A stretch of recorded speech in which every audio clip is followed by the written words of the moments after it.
Hello. Hi guys. Good evening, कैसे हो आप लोग सब? ओके सो आई बिलीव अभी सब लोग फुल एक्साइटेड है पढ़ने के लिए। आज जो हम लोग को पढ़ना है अपने को इंटरनल कंट्रोल वाला बैलेंस चैप्टर पढ़ना है। और सैम्पलिंग वाला जो टॉपिक है आज इसको भी हम लोग को पढ़ना है। करेक्ट है एकदम? यस। तो चलिए सब लोग आ गए क्या? फटाफट बताइएगा मुझे। आप लोग को मेरी आवाज बराबर से आ रही है क्या? ऑडियो वीडियो सब एकदम बताइए। सब कुछ आपको समझ में आ रहा है कि एकदम अच्छे से क्लियर है क्या आपको? आवाज, video, audio, everything? Yes, okay. So कुछ बच्चों को कंफ्यूजन है कि सर आज तो यार सीए फाइनल का था, आज आप इंटर का लेक्चर आप कैसे ले रहे हो? तो बच्चों मैं बता दूं आपको कि यार कल इंटरनेट कनेक्शन बहुत वीक था कल शाम को। तो उस वजह से मैं इंटर वाले बच्चों का नहीं ले पाया। तो फाइनल वाले बच्चों आज मैं इंटर वालों का ले रहा हूँ। Extremely sorry. तो आज अपन इंटर वालों के साथ पढ़ेंगे और कल जो है फाइनल वालों के साथ हम लोग पढ़ेंगे, ठीक है ना?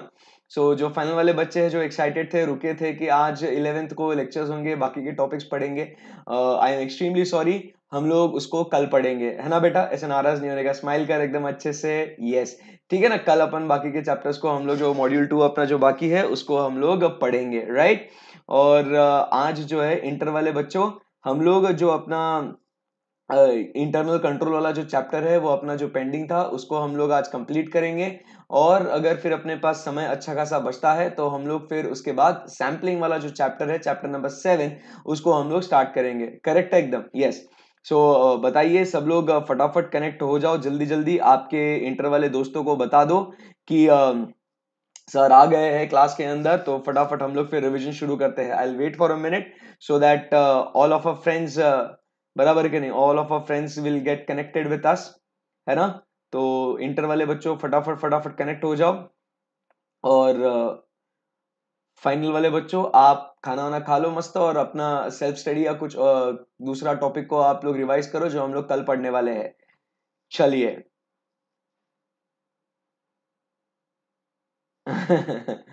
चलिए चलिए चलिए, फटाफट फटाफट आ जाओ आप लोग सब। I'll wait for another 30 seconds and then we'll start without wasting our time. Correct है ना एकदम? चलो, चलिए। सो shall we start guys? चलिए guys, shall we start? Yes, okay. चलो। सो एकदम मस्त आराम से अभी हम लोग पढ़ना शुरू करते हैं इंटरनल कंट्रोल वाले टॉपिक को। तो मैं आपको बता दूं कि हम लोग क्या पढ़ रहे थे। हम लोग बात कर रहे थे about risk assessment and internal control, जिसके अंदर हम लोग ने बात कर ली थी अबाउट, चलिए अब मैं चैट ऑफ कर रहा हूं सो दैट जो भी अपने को डिस्टर्ब करने की इंटेंशन रखते हैं वो डिस्टर्ब नहीं कर पाए, ठीक है ना? चलिए। सो अब मैं पढ़ा रहा हूं एकदम मस्त। सो ध्यान दीजिएगा एकदम अच्छे से। सो दोस्तों हम लोग बात कर रहे थे about what risk assessment and internal control. तो उसके अंदर पहले रिस्क असेसमेंट की अपनी बात हो चुकी थी। और रिस्क असेसमेंट में हम लोग ने देखा, सुना, समझा कि भाई देर आर ऑडिट रिस्क। मतलब क्या होता है कि the risk that auditor expresses an inappropriate opinion when financial statements are materially misstated. उसके अंदर तीन तरीके की रिस्क होती है अपनी: inherent risk, control risk and detection risk. जो रिस्क हम लोग इंटरनल कंट्रोल्स लगाने के पहले देखते हैं उसे हम लोग क्या कहते हैं? Inherent risk. जो रिस्क कंट्रोल्स लगाने के बाद बट कंट्रोल्स फेल हो जाते हैं, controls fail to prevent detect correct a material misstatement, it is called as the control risk. The inherent risk and control risk combined together is called as what? Risk of material misstatement. और जब auditor fail हो जाता है उस risk को detect करने के लिए उसे हम लोग कहते हैं डिटेक्शन रिस्क। करेक्ट है ना? सो ऑडिटर ने तीनों रिस्क को कंबाइन इफेक्ट करके उसने ओवरऑल ऑडिट रिस्क को उसने कम करना है। करेक्ट है? उसके बाद हम लोग आगे बढ़ते हैं। रिस्क असेसमेंट होने के बाद हम लोग चर्चा करते हैं about what about we talk about is the internal control. So internal control का डेफिनेशन हमने क्या बोला था कि internal control is the process design, implemented and maintained by those charge with governance, management and personnel to provide reasonable assurance that entities objectives to achieve the entities objectives. वो कौन से है? Compliance with applicable laws and regulation, assets are safeguarded, reliability of financial reporting and effectiveness and efficiency of operations. Correct एकदम? Yes. इसके बाद हम लोग ने देखा था कि इंटरनल कंट्रोल्स दो तरीके के होते हैं, एक है जनरल कंट्रोल्स होते हैं और एक है फाइनेंशियल कंट्रोल्स होते हैं। But as an auditor we are concern only with the financial controls and therefore those controls are called as controls relevant to audit. But कुछ जनरल कंट्रोल्स होते हैं which has an impact on the financial controls and therefore they also become relevant to audit. Correct है ना। तो जब हम लोग financial controls की बात करते हैं तो हम लोग को इन फाइनेंशियल कंट्रोल्स का अंडरस्टैंडिंग लेना बहुत जरूरी है। तो जब हम लोग उन फाइनेंशियल कंट्रोल्स का अंडरस्टैंडिंग लेते हैं तो उसमें हम लोग को सबसे पहले जनरल कंट्रोल्स क्या है उनके बारे में हम लोग को जानना है। So we talk about is the nature of the internal controls, nature and general nature and characteristics of internal controls, इसके बारे में हम लोग जानकारी लेते हैं। तो उसके अंदर फर्स्ट हम लोग पॉइंट बोलते हैं what is the purpose of internal control. तो पर्पस ऑफ इंटरनल कंट्रोल में हमने कहा था कि again same compliance with applicable laws and regulation, assets are safeguarded, reliability of financial reporting and effectiveness and efficiency of operations. फिर उसके बाद हमने कहा था कि उसके अंदर कुछ इनहेरेंट लिमिटेशंस है, जैसे कि हम लोग बात कर रहे थे it will always provide you with the reasonable assurance, human judgement in decision making, judgement by management, फिर उसके बाद collusion among employees, it is not effective in the smaller entities. ऐसे हमने पॉइंट्स देखे थे which are the limitations of internal control. फिर उसके बाद उसमें से हम लोग आगे बढ़ते हैं और नेक्स्ट हम लोग बात करते हैं जनरल नेचर, जनरल कंट्रोल्स के अंदर में से अपने को ढूंढ के निकालना है the controls which are relevant to audit. General controls के अंदर से हम लोग को ढूंढ के निकालना है the controls which are relevant to audit. तो उसके लिए हम लोग क्या देखते हैं, हम लोग कुछ फैक्टर्स की बात करते हैं जिसमें मटेरियलिटी है, साइज ऑफ द ऑर्गेनाइजेशन है, रिस्क ऑफ मटेरियल मिसस्टेटमेंट है, ऐसी कुछ बातें आती है। उसके बेसिस पे हम लोग ढूंढ के निकालते हैं कि कौन सा कंट्रोल रिलेवेंट टू ऑडिट है। करेक्ट है ना। फिर उसके बाद कहते हैं हम लोग जो कंट्रोल्स कंप्लीटनेस और एक्यूरेसी के ऊपर है वो कंट्रोल्स भी अपने लिए रिलेवेंट टू ऑडिट बन जाते हैं।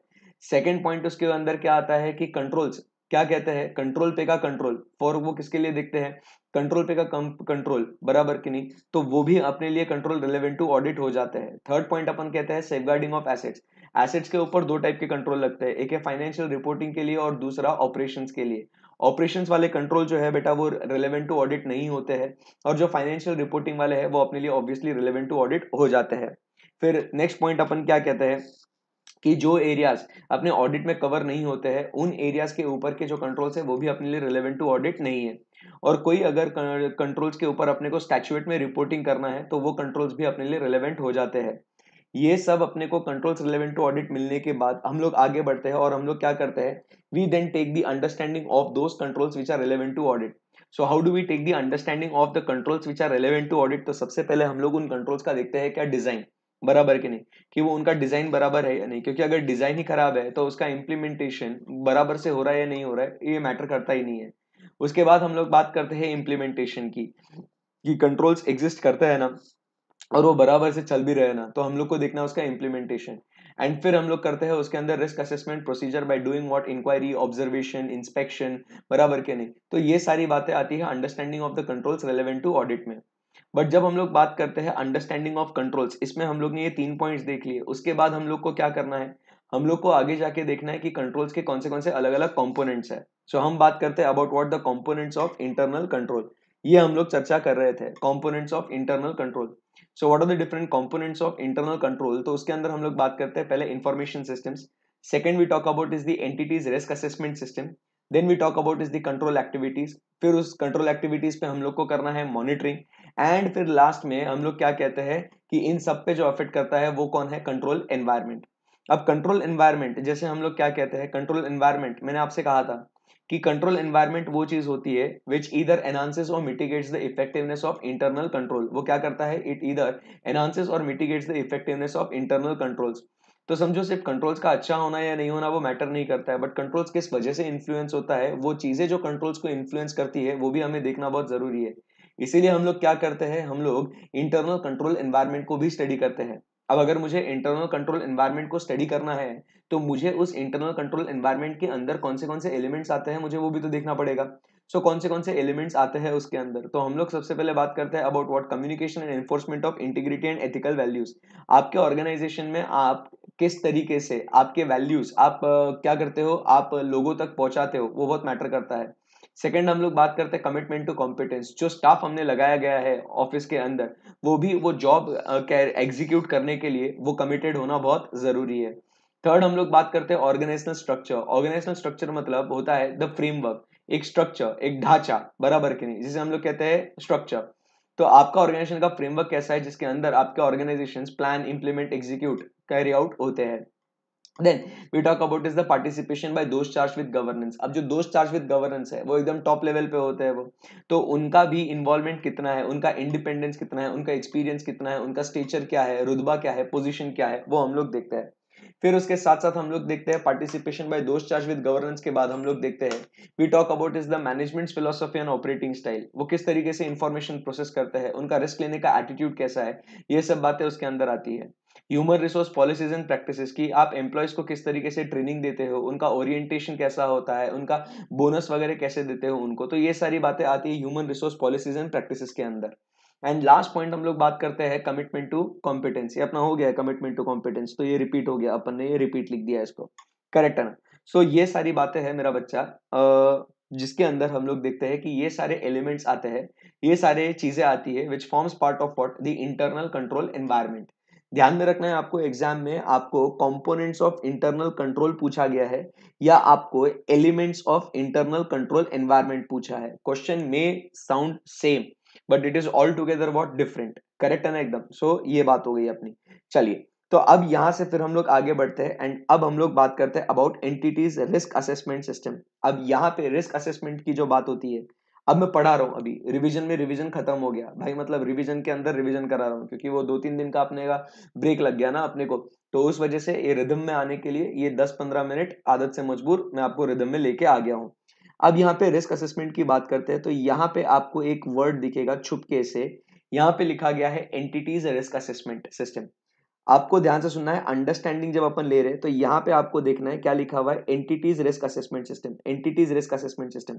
तो हम लोग को फोकस कहाँ करना है कि एंटिटी किस हिसाब से रिस्क असेसमेंट करता है, हम लोग को कहाँ पे ध्यान देना है, हम लोग को फोकस करना है कि एंटिटी किस हिसाब से रिस्क असेसमेंट करता है। तो एंटिटी किस हिसाब से रिस्क असेसमेंट करता है, तो सबसे पहले एंटिटी क्या करता है, एंटिटी सबसे पहले अपने को अंडरस्टैंडिंग लेना है, क्योंकि देखो हम लोग को कंट्रोल्स को स्टडी करना है, तो हम लोग क्या करते हैं, हम लोग को सबसे पहले क्या देखना है, देखो मैं आपको समझाता हूँ, देखो ध्यान से सुनना है।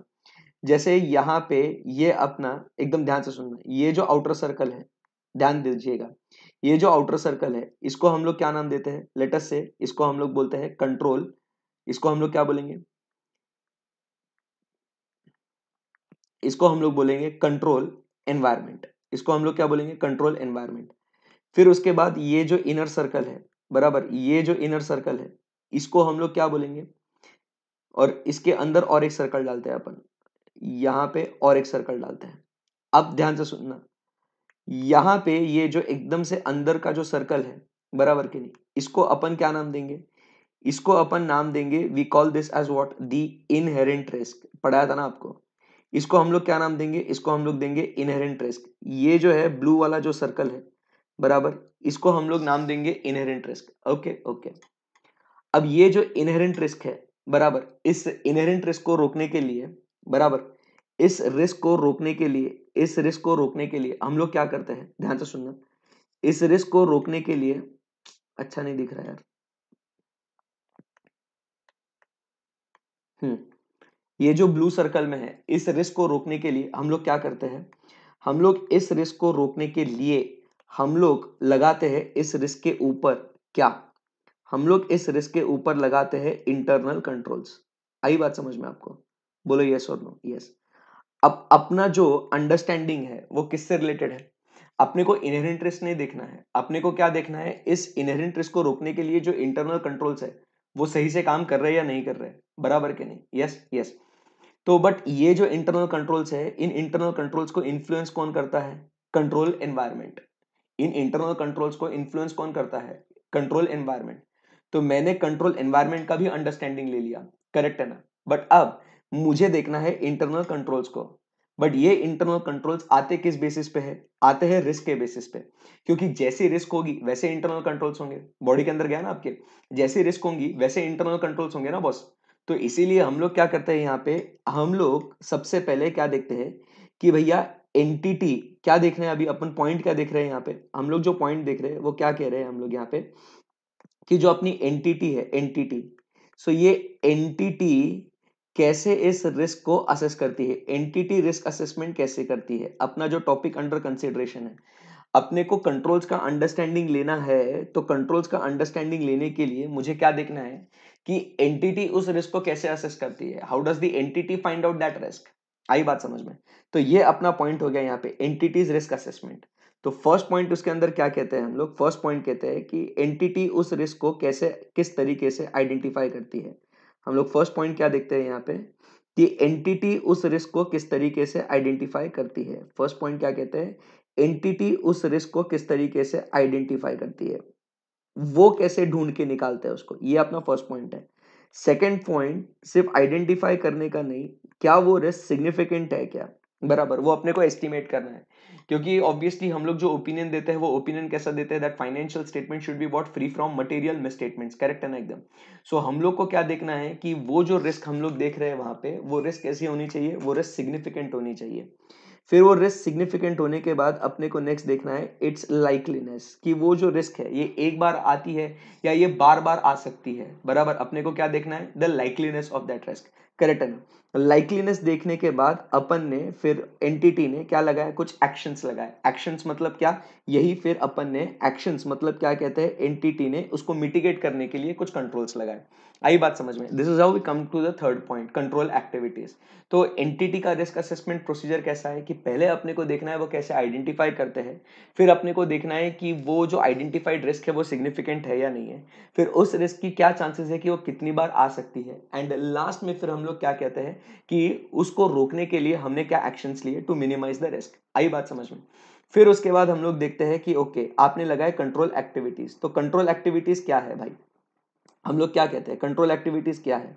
सो भैया कंट्रोल एक्टिविटीज मतलब कुछ नहीं है, it is what, the policies and procedures. Control activities मतलब क्या कहते हैं, कंट्रोल एक्टिविटीज कुछ नहीं है, बस क्या है, it is what, the policies and procedures. Policies and procedures, जो रूल्स एंड रेगुलेशंस हम लोग अपने ऑर्गेनाइजेशन में लगाते हैं गलतियों को रोकने के लिए, that is nothing but what we talk about is the क्या, कंट्रोल एक्टिविटीज। तो यहां पे आपको दिखेगा कंट्रोल एक्टिविटीज, देखिए। तो कंट्रोल एक्टिविटीज, अब मैं सिंपल रीडिंग करता हूं। The auditor shall obtain the understanding of control activities relevant to audit. Obviously वो पॉलिसीज एंड प्रोसीजर्स है जो कैसे होने चाहिए, रेलेवेंट टू ऑडिट होने चाहिए। सही बात है ना, एकदम एकदम सिंपल है, correct. Control objectives, whether within the IT or manual system, have various objectives and are applied at various organizational and functional levels. तो आप अलग अलग जगहों पे भी कंट्रोल्स लगा सकते हो। ऑर्गेनाइजेशनल लेवल मतलब टोटल ऑर्गेनाइजेशन में लगा सकते हो, या फंक्शनल लेवल पे मतलब एक एक इंडिविजुअल ऑपरेशन पे, ऑर्गेनाइजेशन एज अ होल पे भी कंट्रोल्स लग सकते हैं, या एक एक फंक्शन पे भी आप कंट्रोल लगा सकते हो। तो हमारे लिए कंट्रोल्स रेलेवेंट टू ऑडिट कौन से होते हैं, तो इसका ये यहाँ पे इलिस्ट्रेशन दिया गया है। जहां पे रिस्क ज्यादा है, बराबर के नहीं, वहां पे सफिशिएंट अप्रोप्रिएट ऑडिट एविडेंस नहीं मिलता है, बराबर के नहीं, और जो जजमेंट ऑफ ऑडिटर में है, तो अपने को वो चीजें देखनी है। और फिर यहाँ पे आपको आगे उसके एग्जाम्पल्स आपको दिए गए हैं कि which controls are relevant to audit। तो control activities are nothing but what, policies and procedures, और अपने को फोकस क्या करना है, ऐसे कंट्रोल्स पे जो रेलेवेंट टू ऑडिट है। और रेलेवेंट टू ऑडिट कब बन जाएंगे, तो अपने को मालूम है कि जहां पे सिग्निफिकेंट रिस्क है, करेक्ट है ना, वो अपने लिए क्या बन जाएंगे, रेलेवेंट टू ऑडिट बन जाएंगे, करेक्ट है। अब इसके बाद इन कंट्रोल्स के ऊपर, अब यहाँ पे ये बात हो गई अपनी, अब अपन बात करते हैं इंफॉर्मेशन सिस्टम्स, ठीक है ना। अब एकदम आराम से ध्यान दीजिएगा प्लीज, ठीक है। तो ये अपना थर्ड पॉइंट हो गया। अब अपन बात करते हैं इंफॉर्मेशन सिस्टम्स की, किधर गया ये, यस, एंटिटीज रिस्क असेसमेंट भी हो गया अपना। फिर अपन बात करते हैं इंफॉर्मेशन सिस्टम्स की। इंफॉर्मेशन सिस्टम्स, अब ये लाइन जरा ध्यान से पढ़ना एकदम आराम से, ये ट्रिकी है। अब अपन कहाँ है, सो अपन बात कर रहे हैं इस पॉइंट से रिलेटेड, ठीक है ना। अपन किससे रिलेटेड बात कर रहे हैं यहाँ पे, so we are talking in relation to this point, information systems, ठीक है। So everyone concentrate. So information systems, पहले नाम ध्यान से पढ़ना, information system, information system including related business processes. मतलब हम लोग सिर्फ इंफॉर्मेशन सिस्टम्स को नहीं देख रहे, इंफॉर्मेशन सिस्टम के अंदर कुछ बिजनेस प्रोसेसेस भी होते हैं, which are what, relevant to financial reporting and communication. तो एक बात तो तय है, हम लोग कोई भी बात करें, बराबर की नहीं, कोई भी बातचीत करें हम लोग, वो किससे रिलेवेंट होना चाहिए, obviously to the financial reporting, क्योंकि हम लोग उन्हीं उन्हीं कंट्रोल्स के ऊपर देख रहे हैं ना भाई। सो अब इंफॉर्मेशन सिस्टम, बराबर के नहीं, उस इंफॉर्मेशन सिस्टम के अंदर हम लोग क्या ऐड करते हैं, business processes which is relevant to financial reporting and communication. तो इंफॉर्मेशन सिस्टम्स क्या होते हैं आपको मालूम होगा, आपने ईआईएस में पढ़ा होगा, स्वप्निल सर से आपने पढ़ा होगा ईआईएस में। तो उसमें आपने क्या दिखा था, information system is a combination of what, hardware, it is a combination of what, software, it is the combination of what, people, बराबर की नहीं, it is a combination of what, process, and इसके बाद हम लोग क्या कहते हैं, also it includes what, data. So hardware, software, people, process, data combined together is called as what, information system. फिर उसके बाद आपने ईआईएस में बिजनेस प्रोसेसेस भी आपने पढ़े होंगे, अलग अलग बिजनेस प्रोसेसेस होते हैं, जैसे बिलिंग करना एक बिजनेस प्रोसेस होता है, बराबर के नहीं? आपने देखा होगा बिलिंग करना एक प्रोसेस होता है, ऑनलाइन एडमिशंस लेना एक प्रोसेस होता है। तो ऑर्गेनाइजेशन के अंदर अलग अलग क्या होते हैं, डिफरेंट टाइप्स के प्रोसेसेस होते हैं। तो हमें यहाँ पे क्या देखना है, एज एन ऑडिटर हम लोग को जब अंडरस्टैंडिंग लेना है internal controls relevant to audit, बराबर, उसके अंदर का एक कंपोनेंट है। तो हम लोग क्या देखना चाहते हैं कि हमें अंडरस्टैंडिंग लेना है इंफॉर्मेशन सिस्टम का। बट सिर्फ इंफॉर्मेशन सिस्टम का अंडरस्टैंडिंग लेना है, हमें उस इंफॉर्मेशन सिस्टम के अंदर जो बिजनेस प्रोसेसेस आते हैं जो रेलेवेंट है फाइनेंशियल रिपोर्टिंग एंड कम्युनिकेशन का, ओवरऑल उसका हम लोग को अंडरस्टैंडिंग लेना है। हेडिंग आपको समझ में आया क्या? So information systems including the business processes relevant to financial reporting and communication. तो हम लोग सिर्फ और सिर्फ फोकस कर रहे हैं उन्हीं चीजों पे, कौन सी इंफॉर्मेशन सिस्टम, कौन से बिजनेस प्रोसेसेस जो अपने फाइनेंशियल रिपोर्टिंग एंड कम्युनिकेशन से रेलेवेंट है, वो करेक्ट है। तो उसमें जब हम लोग अंडरस्टैंडिंग लेते हैं, तो हम लोग को क्या अंडरस्टैंडिंग लेना है? एकदम सिंपल बात है। पहले तो वो जो इंफॉर्मेशन सिस्टम्स है, बराबर, वो कौन से क्लास ऑफ ट्रांजैक्शंस को केटर करते हैं, हमें क्या ध्यान में रखना है, वो कौन से क्लास ऑफ ट्रांजैक्शंस को केटर करते हैं in the entity's operations that significant in the financial statements. जैसे अभी हम लोग बात करते हैं कि जो ऑनलाइन साइट्स हम लोग देखते हैं, मिंत्रा है, अमेजॉन है, फ्लिपकार्ट है, तो इनका जो पूरा बिजनेस है ये इंफॉर्मेशन सिस्टम पे चलता है, बिजनेस प्रोसेसेस उसके अंदर आती है। तो उसमें वो लोग क्या करते हैं, सेल्स का जो ट्रांजैक्शन है, मान लो एग्जाम्पल लेते हैं हम लोग किसका, हम लोग एग्जाम्पल लेते हैं अमेजॉन का, उनका जो सेल होता है, मतलब जैसे आप परचेसेस करते हो तो उनके पॉइंट ऑफ व्यू से तो वो सेल हो गया ना। तो उनका सेल पूरा पूरा कौन बुक करता है भाई, ये इंफॉर्मेशन सिस्टम बुक कर लेता है। तो हमें एज एन ऑडिटर देखना है कि आपकी जो ऑर्गेनाइजेशन के अंदर जो इंफॉर्मेशन सिस्टम्स लगी हुई है, वो इंफॉर्मेशन सिस्टम उन कौन से क्लास ऑफ ट्रांजेक्शन्स के साथ डील करता है, कौन से क्लास ऑफ ट्रांजेक्शन्स को वो रिकॉर्ड करता है। करेक्ट, एकदम यस। उसके बाद वो जो रिकॉर्ड करता है, तो हम लोग को देखना है कि वो किस तरीके से रिकॉर्ड करता है, प्रोसीजर क्या फॉलो करता है। सेल से रिलेटेड है वो, अगर सेल से रिलेटेड है तो वो किस तरीके से वो रिकॉर्ड करते हैं, कि किस तरीके से वो उसे इनिशिएट करते हैं, रिकॉर्ड करते हैं, प्रोसेस करते हैं, करेक्ट करते हैं, ट्रांसफर करते हैं टू जनरल एंट्री। अपने को पूरा पूरा उसका क्या देखना है, उसका प्रोसीजर अपने को समझना है। आई बात समझ में आपको? तो पहले वो कौन से क्लास ऑफ ट्रांजेक्शन से डील करते हैं, उस क्लास ऑफ ट्रांजेक्शन से डील करते हैं तो किस तरीके से उसे रिकॉर्ड करते हैं, और उससे रिलेटेड रिकॉर्ड्स कौन से हैं अपने पास, सपोर्टिंग इंफॉर्मेशन, स्पेसिफिक अकाउंट्स, वो कहां पे जाता है, तो वो भी अपने को समझना है कि बाबा ओके ये इस तरीके से रिकॉर्ड होता है, बट ये रिकॉर्ड होता है तो इससे रिलेटेड आपके पास क्या सपोर्टिंग डॉक्यूमेंट है, क्या रिकॉर्ड्स आपके पास अवेलेबल है, बराबर, वो स्पेसिफिकली कौन से अकाउंट में जाता है, किस तरीके से होता है, तो आप उसके बारे में आप जानकारी लोगे। आई बात समझ में आपको? राइट। फिर उसके बाद अपने को देखना है कि किस तरीके से वो उन इवेंट्स और कंडीशंस को कैप्चर करता है, वो सेल वो कैसे रिकॉर्ड करता है। कैप्चर मतलब कैसे समझता होगा कि अमेजोन में सेल अभी वो हो गया है, सेल वो रिकॉर्ड हो गया है, किस तरीके से अपने को पता चलेगा। तो अपने को अंडरस्टैंडिंग और डिटेल में जाके लेना है कि वो इंफॉर्मेशन सिस्टम कैसे कैप्चर करता है, कैसे वो सही तरीके से रिकॉर्ड करता है, तो how it captures the events और द कंडीशंस, बराबर के नहीं। फिर उसके बाद हम लोग क्या कहते हैं, पूरा का पूरा फाइनेंशियल रिपोर्टिंग प्रोसेस की, अब वो सेल हुआ है तो वो सेल फाइनेंशियल स्टेटमेंट्स में कैसे जाके रिफ्लेक्ट होगा, और फिर इन पूरे के ऊपर क्या आपने कंट्रोल्स लगाए हैं, ये अपने को बात जाननी है। आई बात समझ में आपको? एकदम सिंपल है। क्या कहते हैं हम लोग इंफॉर्मेशन सिस्टम्स के बारे में, तो हम लोग को इंफॉर्मेशन सिस्टम में हम लोग को क्या देखना है कि पहले ये कौन से क्लास ऑफ ट्रांजैक्शन से डील करता है, उसको रिकॉर्ड करने के लिए आपके पास क्या प्रोसीजर्स है। फिर उसके बाद आपके पास कौन सी सपोर्टिंग रिकॉर्ड्स है, इंफॉर्मेशन है, बराबर, कौन से स्पेसिफिक अकाउंट्स में वो जा रहा है। फिर उसके बाद हम लोग क्या देखते हैं कि वो इंफॉर्मेशन सिस्टम कैसे उस इवेंट या कंडीशन को कैप्चर करता है। फिर उसके बाद उसका फाइनेंशियल स्टेटमेंट्स में रिपोर्ट होने का प्रोसेस क्या है, और इन पूरा जो एक्टिविटी आपका हो रहा है इससे रिलेटेड आपके कौन से कंट्रोल्स हैं, तो वो अपने को पूरे कंट्रोल सराउंडिंग दी जर्नल एंट्रीज वो अपने को देखना है। तो हम लोग पूरा पूरा इसका अंडरस्टैंडिंग लेते हैं about what the information systems. तो हम लोग ने क्या देखा, हम लोग ने किसका अंडरस्टैंडिंग लिया, तो सबसे पहले हम लोग को देखना है कि कौन से क्लास ऑफ ट्रांजैक्शंस को ये केटर करता है, बराबर। ट्रांजैक्शन होने के बाद हमें देखना है कि इसका प्रोसीजर कैसा है रिकॉर्ड करने का, बराबर। प्रोसीजर के बाद हम लोग को देखना है कि इसके रिकॉर्ड्स कौन से अवेलेबल है। फिर हमें देखना है कि इसका फाइनेंशियल रिपोर्टिंग प्रोसेस कैसा है, हमें क्या देखना है, फाइनेंशियल रिपोर्टिंग प्रोसेस, नहीं ये नहीं देखना अपने को। फिर अपने को देखना है कि ये किस तरीके से उस इंफॉर्मेशन को कैप्चर करता है। फिर अपने को देखना है फाइनेंशियल रिपोर्टिंग प्रोसेस देखना है, और फिर इस पूरे के ऊपर जो आपके कंट्रोल्स लगे हुए हैं उसके ऊपर अपने को कंट्रोल्स देखनी है। तो भाई this is what we do the understanding about information systems. बराबर कि नहीं, including information system including relevant business processes. सही जा रहे हैं अपन एकदम, यस एकदम एकदम जोरदार। तो ये बात हो गई अपनी इंफॉर्मेशन सिस्टम से रिलेटेड, परफेक्ट एकदम, ये कंट्रोल एक्टिविटीज। अब आखिरी पॉइंट जो क्या आता है, आखिरी पॉइंट जो आता है वो क्या है भाई, तो आखिरी पॉइंट जो है वो मॉनिटरिंग ऑफ कंट्रोल्स है। आखिरी पॉइंट क्या कहता है, मॉनिटरिंग। मैं आपको पूरा थीम समझा रहा हूं, बराबर, तो आपको रिवाइज भी हो जाएगा और फिर एक बार जो अपन ने रेगुलर क्लासेस में भी जो डिस्कस कर लिया है तो वो भी आपको समझ में आ जाएगा, या आपके जो किसी और से पढ़े होंगे तो उसमें भी आपने जो रेगुलर क्लासेस में डिस्कस किया होगा वो बातें आपको याद आ जाएगी। करेक्ट है, या सेल्फ स्टडी कर रहे हैं तो एक बार उसको गो थ्रू कर लेना, it will not become a big deal for you then. अब क्या करते हैं, मॉनिटरिंग ऑफ कंट्रोल। तो अभी जैसे आपको दिख रहा है ये बंदा जो है यहाँ पे, ये क्या कर रहा है, मॉनिटरिंग कर रहा है कंट्रोल्स के ऊपर। अब पूरे कंट्रोल्स लग गए, मतलब अब तुम समझो आपने किसका अंडरस्टैंडिंग ले लिया, आपने कंट्रोल एक्टिविटीज का ले लिया, इंफॉर्मेशन सिस्टम ले लिया, ये रिस्क को किस तरीके से असेस करना है, फिर कौन से कंट्रोल एक्टिविटीज लगे गए हैं, फिर ये कंट्रोल एक्टिविटीज देखे अपन ने। अब इसके बाद ये कंट्रोल एक्टिविटीज साथ ही साथ इंफॉर्मेशन सिस्टम के ऊपर कौन से कंट्रोल एक्टिविटीज है, तो ये सारी बातें अपन ने देख ली। बट अब अपने को डेफिनेशन याद होगा आपको इंटरनल कंट्रोल का, आपको डेफिनेशन याद होगा इंटरनल कंट्रोल का, तो वो क्या कहता है, it is a process design implemented and maintain.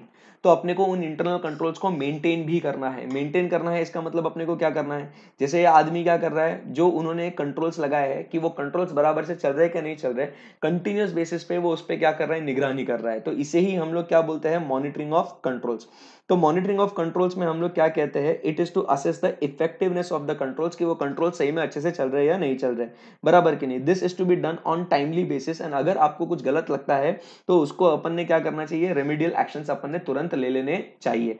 This can be done by what, ongoing activities को देख लो या सेपरेट इवैल्यूएशन कर लो। जैसे अभी ये कैसे काम होते जा रहा है, काम होते जा रहा है, तो वो ऑनगोइंग मतलब जैसा काम हो रहा है वैसे वैसे वो क्या कर रहा है, वो उसको इवैल्यूएट करते जा रहा है। करेक्ट है ना एकदम। या तो सेपरेट इवैल्यूएशन मतलब बाद में आके वो चेक करेगा कि जैसा कंट्रोल लगाया गया था वैसा एक्चुअल में कंट्रोल चलता है या नहीं। आई बात समझ में। और मैनेजमेंट क्या कर सकता है, वो एक्सटर्नल पार्टी से फीडबैक ले सकता है, ये कर सकता है। तो इस तरीके से वो क्या कर सकता है, पूरे पूरे कंट्रोल्स को इवैल्यूएट कर सकता है, बराबर, दैट इज एक्सटर्नल पार्टी से भी बात करेगा वो। सो मॉनिटरिंग हम लोग कैसे करते हैं मेरा बच्चा, बताओ। अब मॉनिटरिंग की बात करते हैं तो मॉनिटरिंग में हम लोग को क्या देखना है, we have to assess the effectiveness. Assess what, effectiveness. Assess क्या करना है अपने को, इफेक्टिवनेस। इससे क्या होगा, ये इफेक्टिवनेस अपने को असेस करना है। कैसे करना है अपने को, ऑन टाइमली बेसिस, और टाइमली बेसिस पे करना है अपने को। और ये टाइमली बेसिस पे करने के बाद आपने क्या सजेस्ट करना है इसको, रेमेडियल एक्शंस आपने सजेस्ट करना है। आपने क्या सजेस्ट करना है, रेमेडियल एक्शंस आपने सजेस्ट करना है यहाँ पे। फिर उसके बाद ये आपने टाइमली बेसिस पे असेस करना है। तो आप ये असेस कैसे करोगे, तो असेस आप कर सकते हो एक तो by way of ongoing evaluation, बराबर के नहीं, जैसे काम हो रहा है वैसे उसको चेक करिए। या तो आप क्या कर सकते हो, आप सेपरेट इवैल्यूएशन आप कर सकते हो, बराबर के नहीं। एक्सटर्नल पार्टी से पूछ लीजिएगा, फीडबैक्स ले लीजिएगा, तो आपको पता चलेगा कि ऑर्गेनाइजेशन के अंदर जो आपने कंट्रोल्स लगाए गए थे वो वैसे एक्चुअली काम कर रहे हैं या नहीं।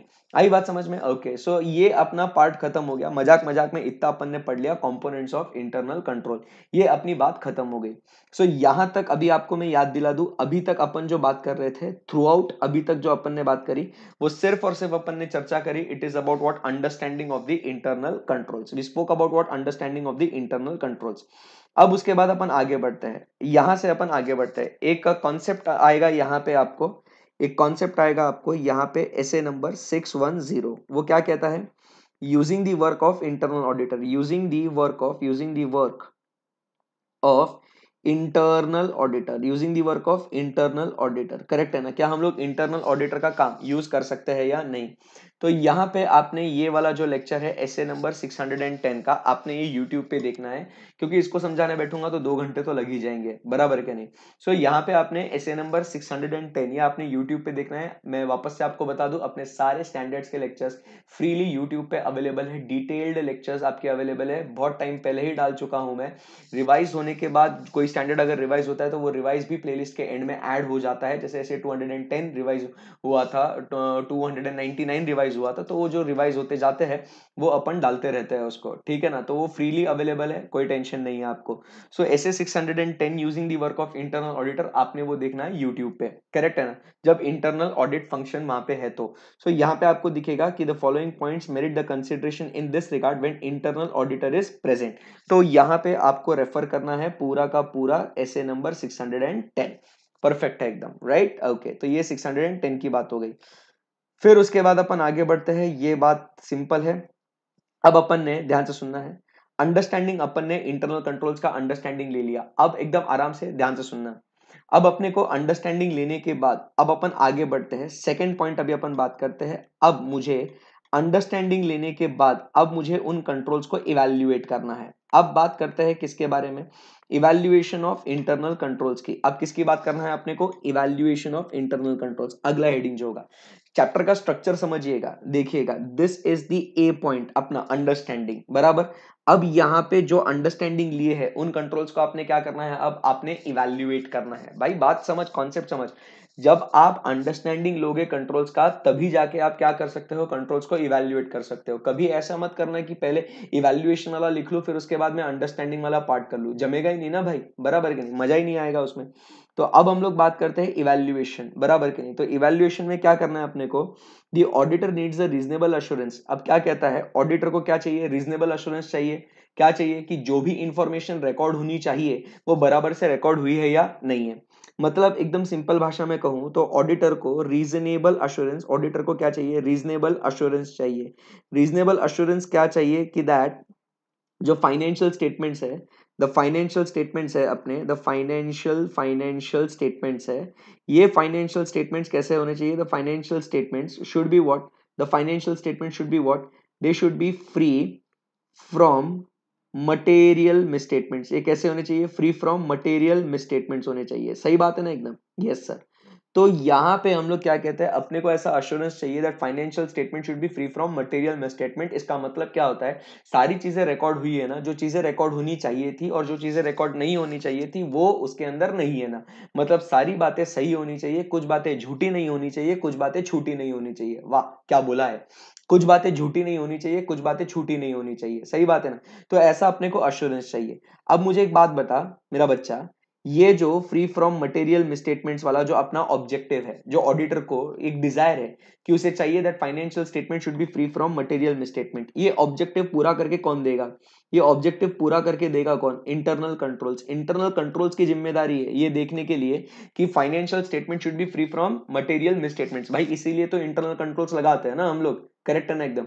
तो इसीलिए हम लोग क्या करते हैं, हम लोग उन इंटरनल कंट्रोल्स को रिव्यू करते हैं, इसीलिए हम लोग उन इंटरनल कंट्रोल्स को इवैल्यूएट करते हैं। तो पहले हम लोग अंडरस्टैंडिंग लेते हैं, पूरा अंडरस्टैंडिंग लेने के बाद फिर हम लोग क्या करते हैं, उन इंटरनल कंट्रोल्स को हम लोग इवैल्यूएट करते हैं। आई बात समझ में आपको, यस। तो फिर यहाँ पे क्या कहता है, what are the benefits of evaluation of internal control, क्या फायदा होगा अगर मैं इंटरनल कंट्रोल्स को इवैल्यूएट करूंगा तो भैया सिंपल सी बात है, एकदम पॉइंट्स आप देख लेना। मुझे एरर्स एंड फ्रॉड्स जो हो रहे हैं ऑर्गेनाइजेशन के अंदर, एकदम स्टेप पॉइंट बाय पॉइंट मैं आपके साथ इसको डिस्कस कर लेता हूं एकदम अच्छे से।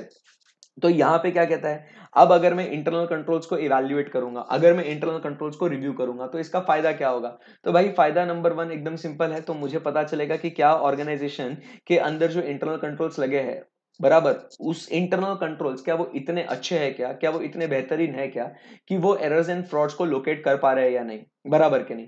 फिर उसके बाद सेकंड पॉइंट क्या कहता है कि क्या एडिक्वेट इंटरनल कंट्रोल है क्या नहीं। अब देखो जैसे तो पहले क्या है, वो लाइकली लोकेट हो सकते हैं कि नहीं वो देखना है। सेकंड अपने को क्या देखना है कि वो इंटरनल कंट्रोल्स एडिक्वेट है क्या नहीं है। एडिक्वेट मतलब अब तुम समझो इंटरनल कंट्रोल है, बट अगर जहां आपको 10 कंट्रोल्स की जरूरत है और आप एक ही कंट्रोल लगा रहे हो तो फिर मतलब नहीं है ना कि ये बस कह के कि हाँ भाई हमारे पास इंटरनल कंट्रोल्स है। तो अपने को सेकंड पॉइंट क्या करना है कि अपने को देखना है कि वो इंटरनल कंट्रोल एडिक्वेट है या नहीं है। और सिर्फ एडिक्वेट होने से मतलब नहीं बनता है, वो कंट्रोल चलने भी चाहिए और वो थ्रू आउट द पीरियड वो चलने चाहिए, वो यूज भी होने चाहिए और वो चलने भी चाहिए। मतलब कंट्रोल्स का यूसेज भी होना चाहिए। सर हम लोग कंट्रोल्स को यूज करते हैं बट कंट्रोल्स कभी काम ही नहीं करते, ऐसा थोड़ी चलेगा फिर। तो अपने को क्या देखना है पहले, क्या एरर्स एंड फ्रॉड्स इतने अच्छे हैं क्या कि वो एरर्स एंड फ्रॉड्स को ढूंढ सकते हैं, क्या इंटरनल कंट्रोल सफिशिएंट है क्या, एडिक्वेट मतलब क्या कहेंगे, सफिशिएंट है क्या, और मैनेजमेंट उसको यूज कर रहा है ना और ऑपरेट भी वो इफेक्टिवली कर रहे हैं या नहीं। उसके बाद इंटरनल ऑडिटिंग डिपार्टमेंट है या नहीं आपके पास, वो भी तो देखना है। क्योंकि कल मैंने आपको याद होगा तो नहीं आपको नहीं बताया था, क्या कह रहा हूं मैं, whether effective internal audit department is that. एक कॉन्सेप्ट होता है इंटरनल ऑडिट, जो क्या है इंटरनल ऑडिट, ये वो ऑडिट होता है जो इंटरनल कंट्रोल सही से काम कर रहे हैं नहीं कर रहे उसको हम लोग देखते हैं। तो भाई समझो इंटरनल ऑडिटर क्या करता है, इंटरनल कंट्रोल्स बराबर से काम करते हैं या नहीं करते वो देखता है, बराबर कि नहीं। तो इसीलिए आपको मालूम होगा internal audit is a part of internal controls. Control, तो इसके लिए हम लोग को देखना है कि इंटरनल ऑडिट डिपार्टमेंट भी बराबर से काम कर रहा है या नहीं कर रहा है। देन एडमिनिस्ट्रेटिव कंट्रोल अगर कोई है which has a bearing on the work, तो वो भी अपने को देखना है। एडमिनिस्ट्रेटिव कंट्रोल जैसे मैंने आपको बताया था, general controls they are not relevant to audit. क्या बोला था अपन ने? General controls they are not relevant to audit, general controls they are not relevant to audit. But वो general controls relevant to audit बन जाते हैं, वो administrative controls relevant to audit बन जाते हैं अगर क्या हो जाता है, अगर उनका इंपैक्ट अपने फाइनेंशियल कंट्रोल्स पे आता है तो। करेक्ट है एकदम, यस। उसके बाद जैसे अपन इधर एग्जांपल देखते हैं, वर्कर रिक्रूटमेंट का कंट्रोल रेलेवेंट टू ऑडिट है क्या? नहीं भाई, तुम कोई भी लोगों को भर्ती करो, हमें कोई फर्क नहीं पड़ता है, बट अगर चांसेस है कि डमी नेम आ जाए, डमी वर्कर आ जाएगा, तो उस केस में क्या हो जाएगा, तो अपनी सैलरी एक्स्ट्रा जाएगी, अपने फाइनेंस के अपने लॉसेस हो सकते हैं। तो फिर अपने को आप किस तरीके से वर्कर रिक्रूटमेंट करते हो वो अपने लिए रेलेवेंट टू ऑडिट बन जाता है। फिर वो कंट्रोल्स इतने अच्छे हैं ना कि वो एसेट्स को रोक सके, वो एडिक्वेटली मैनेजमेंट उनके फंक्शंस को डिस्चार्ज कर रहा है या नहीं कर रहा है, बराबर, क्योंकि management is also part of internal control environment, तो उन्होंने उनका काम बराबर से निभाना चाहिए। रिपोर्ट्स कैसे आपको रिलायबल मिल रहे हैं, आप कितने डिटेल में एग्जामिनेशन कर रहे हो, कौन सी audit technique and audit procedure अपन डिसाइड करें, ये भी तो अपने को फायदा होगा ना। इंटरनल कंट्रोल्स का अंडरस्टैंडिंग लेने के बाद अपन ने कम चेक करना है या ज्यादा चेक करना है, ये भी तो अपने को पता चलेगा। So deciding which audit techniques to be followed, and फिर अपने को पता चलेगा कौन से एरियाज में कंट्रोल वीक है, कौन से एरियाज में कंट्रोल एक्सेसिव है, उसके बेसिस पे हम लोग क्या कर सकते हैं, उन्हें सजेशंस भी हम लोग दे सकते हैं। तो ये कुछ ऐसे पॉइंट्स है जिसका हम लोग क्या करते हैं, हम लोग इंटरनल कंट्रोल्स को रिव्यू करते हैं, तो इसके थ्रू अपने को ये बेनिफिट्स अपने को मिल सकते हैं। आई बात समझ में आपको? तो एकदम जनरल पॉइंट्स है ये, परफेक्ट है एकदम, राइट। और अपने को मालूम है अपना इंटरनल कंट्रोल का अंडरस्टैंडिंग होने के बाद ही अपन क्या करेंगे, अपना ऑडिट प्रोग्राम बनाएंगे। अब इवैल्यूएशन करना है इंटरनल कंट्रोल्स को, बराबर के नहीं? अगर इवैल्यूएशन करना है, सो रीजनेबल अश्योरेंस इंटरनल कंट्रोल्स, यहां पे क्या लिखेंगे, इंटरनल कंट्रोल्स हेल्प्स ऑडिटर, यहां पे लिखता हूं internal control helps auditor to provide such assurance, बराबर है कि नहीं? Internal control helps auditor to provide such assurance and therefore the evaluation of internal controls is necessary. And फिर उसके बेनिफिट्स क्या है ये अपन ने देख लिया। फिर इसको हम लोग जब इवैल्यूएट करते हैं, तो इसको इवैल्यूएट करने के अपने पास अलग अलग मेथड्स है। तो वो मेथड्स बहुत ही सिंपल है। फर्स्ट आता है अपना क्या, नरेटिव रिकॉर्ड। फर्स्ट क्या आता है, नरेटिव रिकॉर्ड, जो आप इवैल्यूएट कर रहे हो। सेकंड फिर आता है कौन सा, फ्लो चार्ट। सेकंड कौन सा है, फ्लो चार्ट। थर्ड हम लोग बात करते हैं अबाउट व्हाट, चेकलिस्ट, बराबर। एंड फोर्थ हम लोग बात करते हैं अबाउट इंटरनल कंट्रोल क्वेश्चनर। ये तो बहुत सारों चीजें आपने पढ़ ली होगी, और ये तो मतलब बहुत ही इजीएस्ट कॉन्सेप्ट है। नरेटिव रिकॉर्ड मतलब अपन क्या कहते हैं, it is an exhaustive description of the entity's internal control found in place. Narrative, exhaustive, end to end, detailed, thorough, elaborative, बराबर के नहीं, विस्तार में, इसको हम लोग क्या कहते हैं, नरेटिव रिकॉर्ड। तो जो इंटरनल कंट्रोल्स के रिकॉर्ड्स है जो डिटेल में दिए गए हैं, उसे हम लोग क्या कहते हैं, नरेटिव रिकॉर्ड। बट उसका ऑपोजिट जो है वो क्या है, flow chart. It is a diagrammatic representation which gives you the birds eye view. तो आपको पता चलता है एग्जैक्टली अपने को कहां पे फोकस करना है। एंड थर्ड पॉइंट क्या कहता है, checklist and internal control questionnaire. तो चेकलिस्ट और इंटरनल कंट्रोल क्वेश्चनर की जब हम लोग बात करते हैं, तो दोनों में यहाँ पे आपको पूछे जाते हैं क्वेश्चंस, करेक्ट है ना? दोनों में आपके आंसर आते हैं yes, no and not applicable, correct है ना? जहां पे येस मतलब अच्छे कंट्रोल्स होते हैं, नो मतलब बुरे कंट्रोल्स होते हैं। और ये फिर दोनों में डिफरेंस क्या है, चेकलिस्ट जो है ये ऑडिटर का स्टाफ फिल करता है, इंटरनल कंट्रोल क्वेश्चनर ये मैनेजमेंट का स्टाफ फिल करता है। चेकलिस्ट में कुछ ओमिशंस हो सकते हैं, आईसीक्यू में बिल्कुल भी ओमिशंस नहीं होंगे। चेकलिस्ट ये स्पेसिफिक है, आईसीक्यू ये जनरल है। तो ऐसा उसके अंदर डिफरेंशिएशन दिया गया है आपको, बट कॉमन पॉइंट उसके अंदर क्या है, दोनों में क्वेश्चंस पूछे जाते हैं और उसके जवाब जो है वो येस, नो या नॉट एप्लीकेबल में आते हैं। सो ये मेथड्स है जिसके थ्रू हम लोग क्या कर सकते हैं, हम लोग इंटरनल कंट्रोल्स की इंफॉर्मेशन हम लोग रिकॉर्ड कर सकते हैं। तो ये है नरेटिव रिकॉर्ड आपका, narrative record, checklist, questionnaire and flow chart, correct एकदम। तो ये उसके बारे में ये इंफॉर्मेशन दिया गया है, करेक्ट है एकदम, यस। तो ये आपको बेसिक सा पार्ट है, ये आपने रीड करना है। उसके बाद हम लोग आगे बढ़ते हैं next, then we talk about आपके इंटरनल कंट्रोल्स। अब स्ट्रक्चर आप ध्यान से देखते जाना। अब आपके इंटरनल कंट्रोल्स इवैल्यूएट हो गए, बराबर, आपने इवैल्यूएट कर लिया, आपने एक प्राइमरी अंडरस्टैंडिंग ले लिया आपने, करेक्ट है ना? तो उसके बाद आपने उन इंटरनल कंट्रोल्स को क्या करना है, अब आपने उन इंटरनल कंट्रोल्स को क्या करना है, टेस्टिंग। आपने उन इंटरनल कंट्रोल्स का क्या करना है मेरा बच्चा, टेस्टिंग करना है। तो टॉपिक का स्ट्रक्चर समझ मेरा बच्चा। सो टॉपिक का स्ट्रक्चर क्या कहा है वापस से मैं आपको बता दूं, सबसे पहले ऐसे अगर पढ़ोगे तो आपको टॉपिक बिल्कुल भी डिफिकल्ट नहीं लगेगा। सो आपने सबसे पहले लेना है अंडरस्टैंडिंग, अंडरस्टैंडिंग लेने के बाद आपने करना है उसको इवैल्यूएट, और फिर आपने उसको क्या करना है, टेस्टिंग। ये वाला मामला तो एकदम ही सिंपल है भाई। अब हम लोग एक्चुअल में कंट्रोल्स को क्या करेंगे, टेस्ट करेंगे। यहां पे आपको क्या देखना है कि क्या कंट्रोल एक्चुअल में ऑपरेशन में है या नहीं है, वो बात हम लोग को देखनी है कि वेदर कंट्रोल्स एक्चुअली ऑपरेट और नॉट, ये अपने को बात देखनी है। आई बात समझ में आपको? So whether controls are actually in operation, तो उसमें हम लोग को क्या देखना है, तो यहां पे टेस्टिंग में हम लोग को देखना है कि एक्चुअल ऑपरेशन ऑफ कंट्रोल्स अपने को देखना है। क्या देखना है अपने को, actual operation of controls, actual operation of controls अपने को देखना है, एक्चुअल ऑपरेशन ऑफ कंट्रोल्स। तो इसमें हम लोग क्या देखते हैं, एक्चुअल ऑपरेशन को चेक करने के लिए सबसे पहले मेरा बच्चा हम लोग कंट्रोल्स को टेस्ट करते हैं, तो हम लोग क्या देखते हैं कि उस कंट्रोल्स का डिजाइन देखते हैं, और डिजाइन देखने के बाद उसका इंप्लीमेंटेशन देखते हैं, बराबर के नहीं, कि वो केपेबल है या नहीं एरर्स एंड फ्रॉड्स को रोकने के लिए। पहले डिजाइन क्यों देखेंगे, क्योंकि अगर डिजाइन ही बेकार है, बराबर, डिजाइन ही अगर बेकार है तो फिर आगे जाके मतलब ही नहीं है। तो इंप्लीमेंटेशन के बजाय अपन क्या देखें यहाँ पे, फिर उसका एक्चुअल ऑपरेशन देखेंगे। तो फर्स्ट हम लोग को क्या देखना है, फर्स्ट हम लोग को देखना है डिजाइन, फिर उसके बाद देखना है अपने को कि क्या कंट्रोल सही में ऑपरेट करते हैं या नहीं। डायरेक्टली आप ये देखोगे कि कंट्रोल्स ऑपरेट करते हैं नहीं करते हैं, मजा नहीं, क्योंकि अगर उसका डिजाइन ही बेकार है तो ऑपरेशन देखने में कोई मतलब ही नहीं बनता है। करेक्ट है ना? तो आप ये कैसे करोगे, तो भाई आपको ये याद होंगे अपने OICAI वाले पॉइंट्स। तो जो इंटरनल कंट्रोल्स को जो सूट करेंगे वो पॉइंट्स आपने देख लेना है यहाँ पे, inspection, inquiry, observation, reperformance and automatic या कंप्यूटराइज कंट्रोल्स अगर होंगे तो वो अपन ने देखना है। तो इस तरीके से आप क्या कर सकते हो, इंटरनल कंट्रोल्स को आप टेस्ट कर लोगे, खत्म हो गई बात। क्योंकि भाई वो OICAI क्या था, वो वही तो था ना, methods of obtaining audit evidence. तो जो जो वहां पे OICAI के पॉइंट्स यहाँ पे फिट होते हैं वो यूज करेंगे हम लोग, जो नहीं होते उनको छोड़ देंगे, क्योंकि वो टेक्निक हम लोग यूज कर ही नहीं सकते हैं।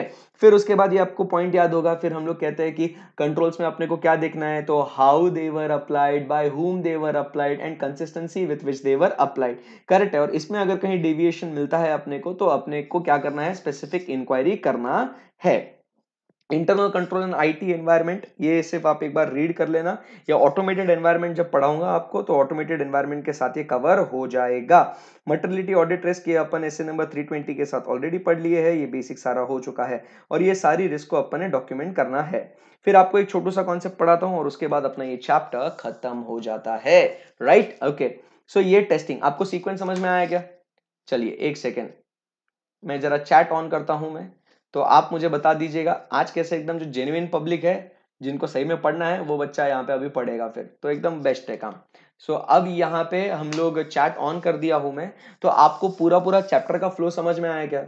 इंटेंशन यही है कि आपको वो सारी चीजें रिकॉल भी हो जाए क्लास में जो पढ़ी थी, या आपने खुद से कभी पढ़ा था, तो आपको अगर स्ट्रक्चर मालूम नहीं होगा उसका, तो आपको स्ट्रक्चर समझ में आ गया होगा। तो जो बच्चे अभी देख रहे हैं मुझे जरा बताइएगा यहाँ पे कि आपको आसानी लग रही है क्या, आपको ये चैप्टर यहाँ तक समझ में आया क्या? फिर अपना लास्ट कॉन्सेप्ट जो बचता है वो है इंटरनल ऑडिट। इंटरनल ऑडिट में सिर्फ सेक्शन नंबर 138 अपने को पढ़ना है, बाकी उसके जो फीचर्स क्या है वगैरह वो आप रीड कर सकते हो। तो फिर अपना ये चैप्टर नंबर 4 जो है ये पूरा पूरा फिनिश हो जाएगा। तो मैं फिर क्या यहाँ पे एडिट कर देता हूँ, चैप्टर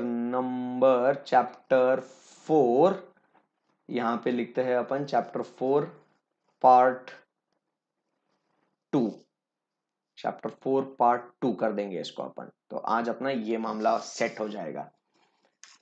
सो बताइए आपको कॉन्फिडेंस है क्या इस टॉपिक के ऊपर?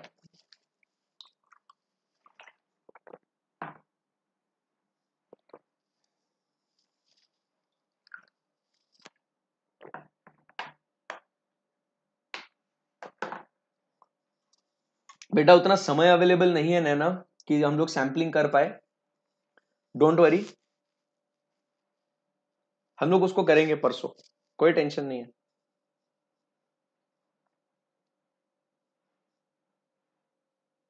मटेरियलिटी एंड ऑडिट रिस्क बेटा Neha, materiality and audit risk ये सारा जो मामला है ना अपन ने पढ़ा है। क्योंकि देख बेटा ऑडिट रिस्क में अपने को सिर्फ मटेरियल, वो एक बार आप गो थ्रू कर लोगे ना तो आपको समझ में आ जाएगा कि भाई पूरा कॉन्सेप्ट वो पढ़ लिया है, पूरा कॉन्सेप्ट पढ़ लिया मटेरियलिटी एंड ऑडिट रिस्क। ऐसे 320 में एक बार देख लिया उसको, 315 में देखना, और मटेरियलिटी का डेफिनेशन दिया है पहले उस टॉपिक के अंदर। नेहा अगर आप देखोगे मॉड्यूल खोल के भी, पहले मटेरियलिटी क्या है वो डिफाइन किया है, ऑडिट रिस्क क्या है वो डिफाइन किया है, और ऑडिटर जो ऑडिट एविडेंस चाहिए उसको वो कैसा चाहिए उसको, सफिशिएंट एंड अप्रोप्रिएट चाहिए, और उसके बाद उसको ओपिनियन देना है true and fair that stands for free from material misstatement. So सारी बातों को ध्यान में रखते हुए ऑडिटर ने मटेरियलिटी ऑडिट रिस्क के बेसिस पे अपना ऑडिट परफॉर्म करना चाहिए।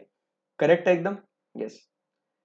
शिखा जी, यार शेड्यूल तो फिक्स ही कर दिया है मैंने, अल्टरनेट डेज पे ही रखा है, बट ट्राई टू अंडरस्टैंड, जब इंटरनेट कनेक्टिविटी नहीं होती है तो मैं भी कुछ नहीं कर सकता हूँ, और ये शाम का टाइम ऐसा होता है जहां पे जो मेरा इंटरनेट कनेक्शन वाला है ना, तो भाई वो भी अवेलेबल नहीं होता है, तो मैं कैसे करूंगा? शिखा बता ना तू बेटा।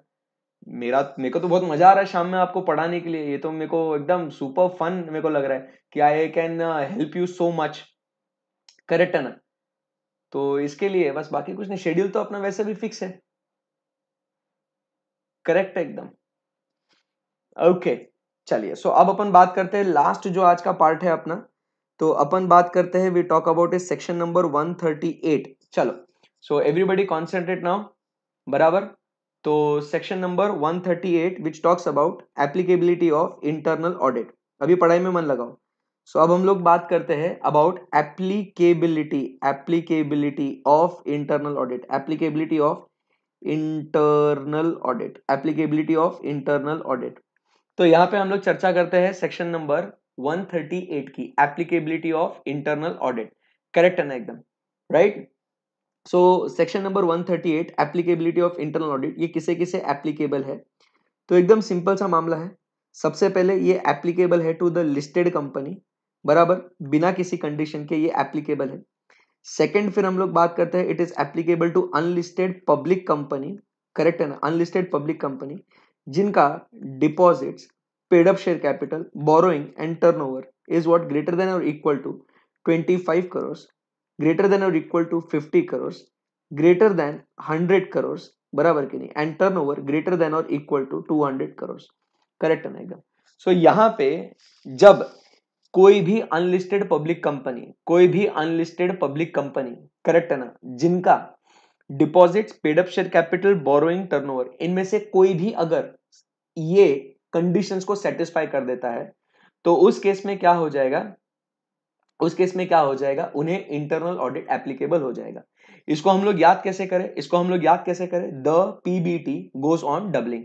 हम लोग क्या कहते हैं, the PBT goes on doubling.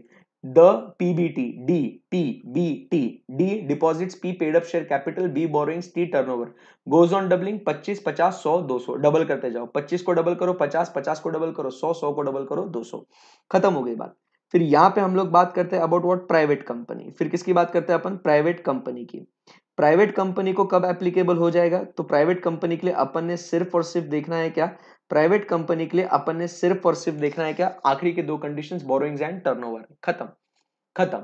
तो इस हिसाब से सेक्शन नंबर 138 ये इन कंपनीज को एप्लीकेबल हो जाएगा। इंटरनल ऑडिट क्या होता है, it is a continuous evaluation of the entity's internal controls, बराबर के नहीं, जो एंटिटी के इंटरनल कंट्रोल्स है उनको हम लोग ऑनगोइंग बेसिस पे इवैल्यूएट करते हैं, और मैनेजमेंट को उसके बेसिस पे हम लोग कुछ इंप्रूवमेंट्स सजेस्ट करते हैं। This is nothing but called as what, the internal audit. और कंपनीज एक्ट के सेक्शन 138 के हिसाब से इन क्लास ऑफ कंपनीज को इंटरनल ऑडिट ये प्रोविजन एप्लीकेबल हो जाएगा। करेक्ट एकदम? That's it. सो ये बात हो गई अपनी सेक्शन नंबर 138 की। तो इसके बेसिस पे अपना ये जो चैप्टर है, इस चैप्टर के जो मेजर जो पॉइंट्स है, मेजर जो पार्ट है, ये अपन ने फिनिश कर दिया है इसको। करेक्ट है एकदम? परफेक्ट है। सो अभी अपन कल जब मिलेंगे अपन, तो अभी अपना कौन सा चैप्टर, अभी अपन ने क्या क्या पढ़ लिया है भाई, क्या क्या पढ़ लिया है अपन ने, first, second, third, fourth, fifth. Okay, तो 5 चैप्टर अपने पूरे पूरे हो चुके हैं। अब बचता है अपना चैप्टर नंबर 6, 7, 8।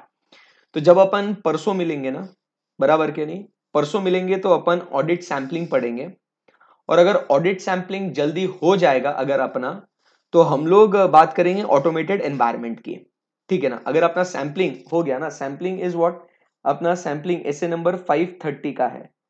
एक बार मैं चेक कर लूं, अगर YouTube पे सैंपलिंग का रिवीजन अगर होगा, तो भाई आपको सैंपलिंग का क्लास YouTube पे जो ऑलरेडी अपलोडेड है, तो आप वो देख सकते हो उसको। मैं एक बार चेक करता हूं, आपको बताता हूं फिर। ठीक है ना?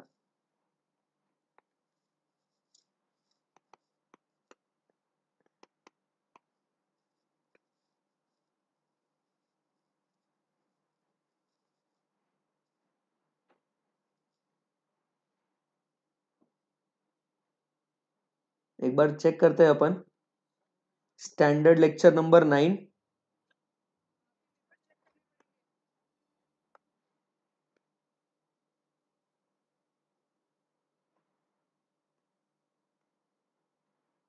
भाई अपना तो काम ही हो गया भाई, एकदम मस्त काम हो गया। बताओ ना क्या काम हो गया। भाई खलास, तुम्हें क्या करना है। अरे भैया बहुत मजा आ गया, बहुत ही मजा आ गया। आपको रिवीजन करने का है ना, एसे नंबर 530 और एसे नंबर 520, स्टैंडर्ड लेक्चर नंबर 9 देखने का। स्टैंडर्ड लेक्चर नंबर 9 देखने का अपन ने, बराबर के नहीं। फुल कॉन्फिडेंस में बोलो मजा आया कि नहीं। ये सुन के ही एकदम दिल खुश हो गया। स्टैंडर्ड लेक्चर नंबर 9 पूरा चैप्टर आपका रिवाइज हो जाएगा। रेगुलर क्लास में तो अपन उसको पढ़ते हैं अपन, बराबर है कि नहीं। तो यहां पे क्या हो गया, आप अगर देखोगे तो आपका यहां पे सुनो, ये ऐसे नंबर 520 पढ़ा रहा हूं मैं आपको, एनालिटिकल प्रोसीजर। और उसके बाद यहां पे आपको दिखेगा ऐसे नंबर 530। तो आपको पूरा इस लेक्चर में आपको 520 और 530 आपको मिल जाएगा। आपको बेस्ट काम हो गया। तो लेक्चर नंबर 9 ध्यान में रखिएगा। तो भाई बस अपना मॉड्यूल नंबर 1 खत्म हो चुका है।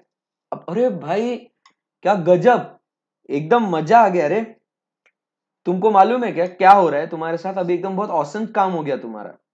मतलब अब तो खलास, मतलब दिल खुश हो गया बे।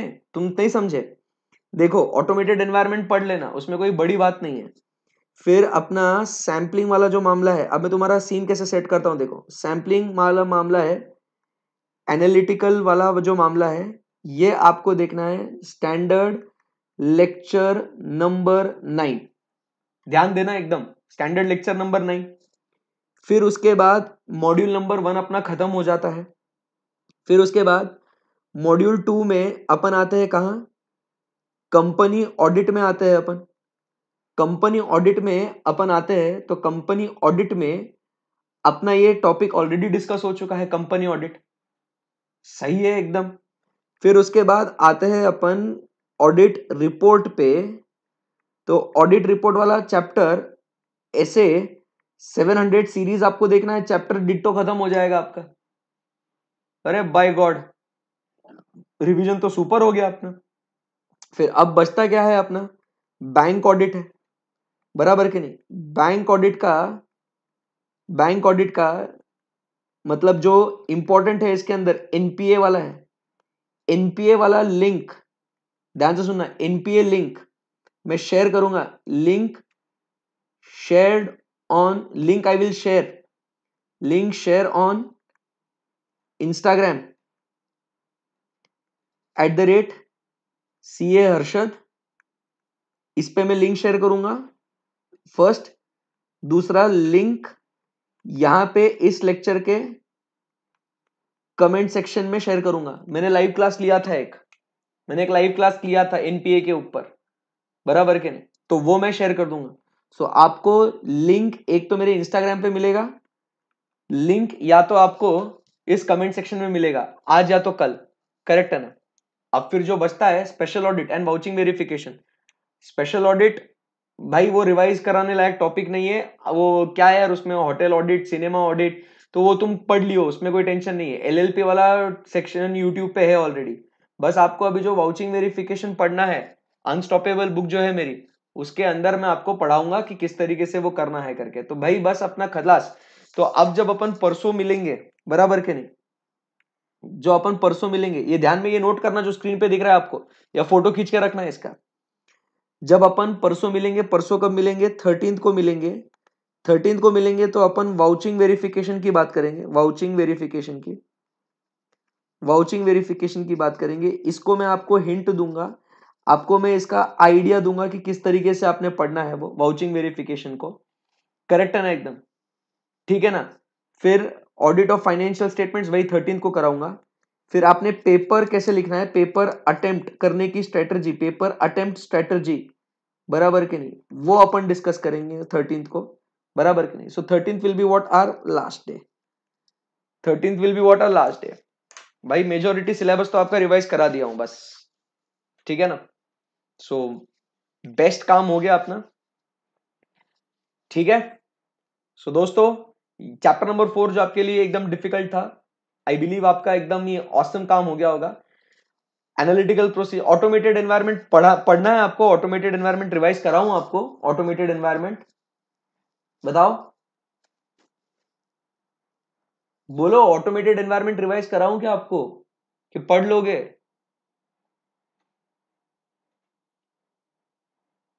कुछ तो बोलो भाई।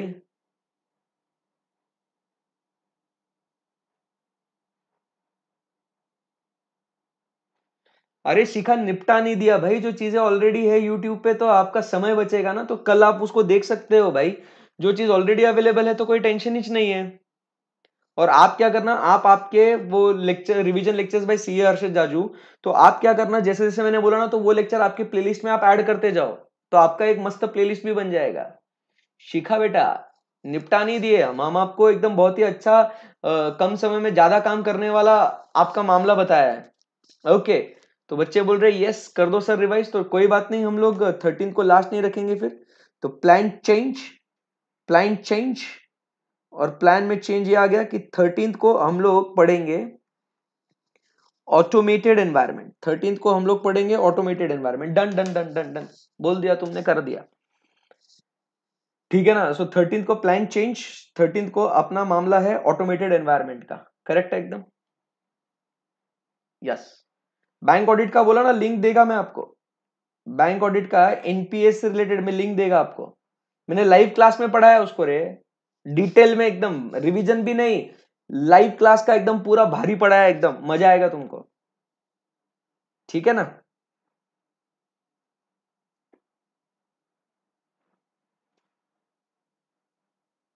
ठीक है, okay, so that's it guys. तो wish you guys all the very best. अभी पढ़ना ये आपको, अभी अभी टाइम पास मत करो, अगर एकदम फ्री होंगे तो ये स्टैंडर्ड का लेक्चर नंबर 9 कंटिन्यू करो देखना, ठीक है ना। बिल्कुल भी टाइम पास नहीं करने का अपन ने। कंपनी ऑडिट हो चुका है, ऑडिट रिपोर्ट, फिर आप कल, आपका प्लान बताता हूं शिखा जी, अब आपका शेड्यूल फिक्स कर रहा हूं देखो। तो अभी आपने ये पढ़ो आप, फिर टुमारो यू स्टडी ऐसे नंबर 700 का लेक्चर, 700 सीरीज पढ़ो, फिर उसके बाद बैंक ऑडिट में आपको लिंक दूंगा तब पढ़ना, ऑटोमेटेड एनवायरनमेंट का अपन 13 को पढ़ेंगे, ठीक है। सो ये अपना कॉन्सेप्ट यहां पे, इतना मेजर पार्ट तो खत्म हो गया है, राइट। अच्छा लगा है तो दुआएं देना भाई, बहुत अच्छा लगता है आपके लिए, इतना अच्छा काम कर रहा हूं, अगर आपको इतना फायदा हो रहा है उसका, तो दुआओं में जरूर याद करना इसको, क्योंकि एक टीचर को ऐसे एनवायरनमेंट में अकेले पढ़ाना तो बहुत डिफिकल्ट टास्क है। बट मेरे लिए तो बहुत नया है ये, मैं मजाक नहीं कर रहा हूँ, this is a very very all together a new experience for me. ये लो, कनेक्शन भी गया, क्या भाई।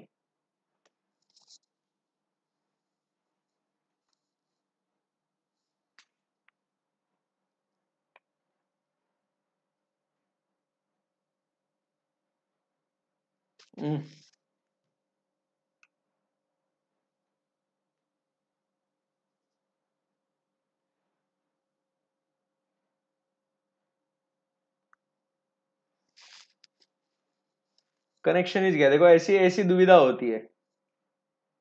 चलो आए क्या, अपन लाइव आ गए क्या?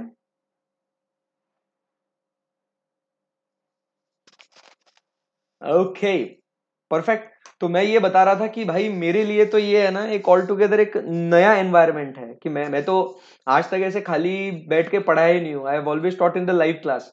सो this is something all together new. तो just it is a first time experience मेरे लिए है ये, कि डू समथिंग, कुछ तो भी अलग करना ही था, बट खाली ऑफिस में बैठ के आपको पढ़ाना है। सो बस आपको अगर मजा आया तो भाई जीत गए अपन, तो भाई यही तो चाहते हैं अपन, कि अगर बच्चों को मजा आ जाए और बेनिफिट हो रहा है उनको, तो बस एकदम सही है। Thank you very much Anmol, thank you यार, बस ऐसे ही आपकी दुआएं बनाए रखना। और जो आपके दोस्त है उनके साथ भी ये लेक्चर्स शेयर करना, उन्हें भी बोलना भाई देख लेना करके, अगर आपका फायदा हुआ है तो प्लीज आप शेयर भी करिएगा उसको, बिकॉज आई ऑलवेज बिलीव कि अगर अच्छा नॉलेज अगर बहुत सारे लोगों तक पहुंचे, करेक्ट है ना, तो बहुत अच्छा है कि सबका फायदा होगा, है ना। तो प्लीज आप इसे शेयर भी करना इसको, और डजेंट मैटर कि वो मेरे से पढ़ा हो या नहीं पढ़ा हो, रेगुलर क्लासेस उसने मेरे से लिए नहीं लिए, इट डजेंट मैटर।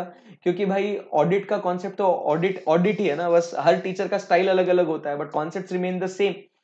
तो बस उसको रिवाइज करना है, तो you can share this lectures. उसको लगेगा कि ऐसे कंफ्यूजन होगा कि मैंने तो वो सर से पढ़ा था, वो मैम से पढ़ा था, तो कैसा होगा करके। भाई ऐसा कुछ भी नहीं होता है। अगर रिवाइज करना है तो सारे टीचर्स ने, इंक्लूडिंग मी, सब टीचर्स सेम ही कॉन्सेप्ट पढ़ाएंगे आपको। बस डिलीवरी स्टाइल हर एक का अलग अलग होता है, हर एक का तरीका अलग अलग होता है उसको समझाने का। तो डेफिनेटली आप शेयर करिएगा, उनको कहीं पे भी कुछ कंफ्यूजन नहीं होगा कि इससे पढ़ा है या उससे पढ़ा है, करेक्ट है। थैंक यू वेरी मच मित्रों, धन्यवाद। Thank you, bye bye now, love you. खाना वाना खाओ मस्त है एकदम, और फिर उसके बाद आपको मालूम है आपको स्टैंडर्ड का लेक्चर नंबर 9 आपको देखना है। यस, चलो bye bye guys, see you on 13th of June। Bye bye, take care.